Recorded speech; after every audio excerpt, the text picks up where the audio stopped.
Olá, alunos!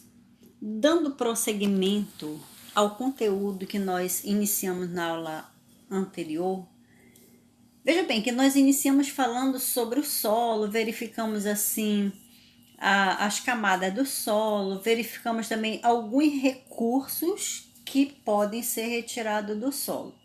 Bem, hoje nós vamos estar abordando a crosta terrestre e o solo. Nós vamos perceber o seguinte, que é na crosta terrestre que nós construímos nossas moradias, fazemos algum tipo de plantações. Então, é a camada mais rica do solo, é essa a qual nós vivemos.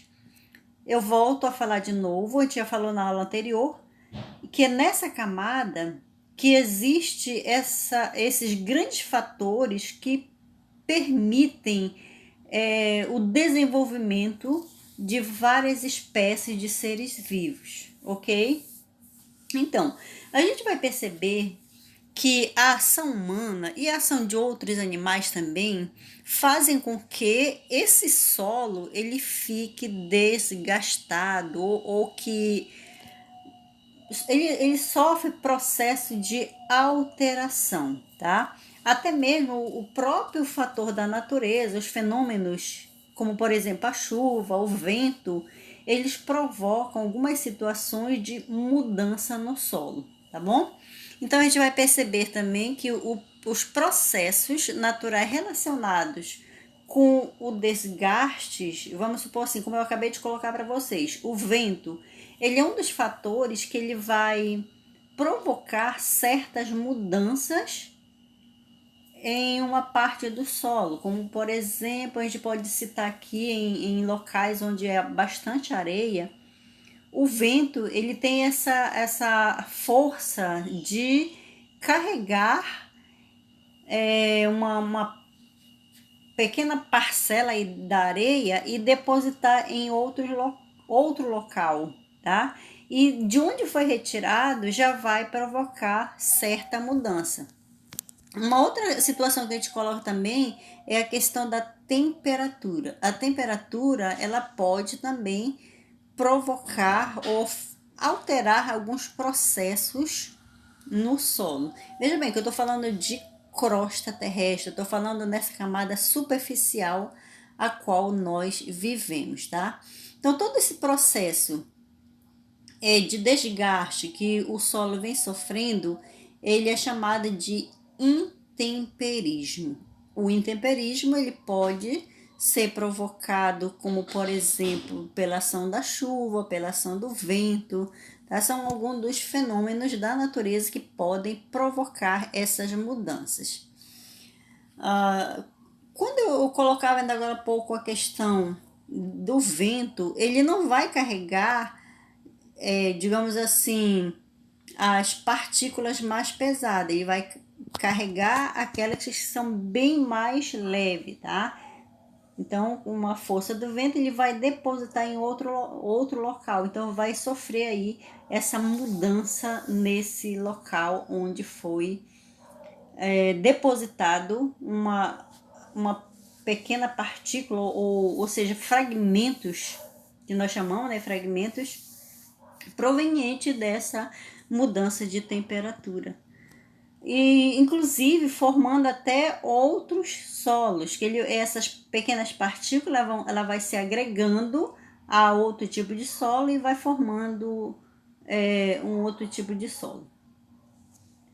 Outra situação que a gente vai estar observando também, que alguns seres vivos eles podem também provocar mudanças na camada superficial, como por exemplo uma árvore, a raiz dessa árvore ela pode, vamos supor assim, por baixo de uma pedra, e essa pedra, claro que vai se sentir forçada, e se vier chuva, essa pedra ela pode se deslocar. Quando não, para vocês verem que a natureza ela é tão perfeita, muitas das vezes a raiz ela encontra um espaço na pedra, uma pequena abertura, e ela consegue infiltrar, ou seja, a árvore infiltra a sua raiz ali naquela abertura da rocha, e muitas das vezes provocando, vamos supor assim, uma alteração total, porque essa pedra ela pode se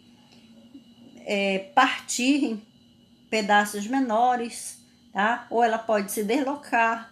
Muitas das vezes, alguns animais também podem provocar uma mudança, vamos supor assim, fazer escavações ao redor de uma rocha, e essa rocha vai ficando fragilizada, e vem a chuva e pode tirar essa rocha ali daquele local, tá? Então a gente vai acompanhando aí o livro de vocês, na página 262, você vai estar observando aí alguns tipos de solo. Nós vamos encontrar o solo rico em nutriente, nós vamos encontrar o solo pobre em nutriente.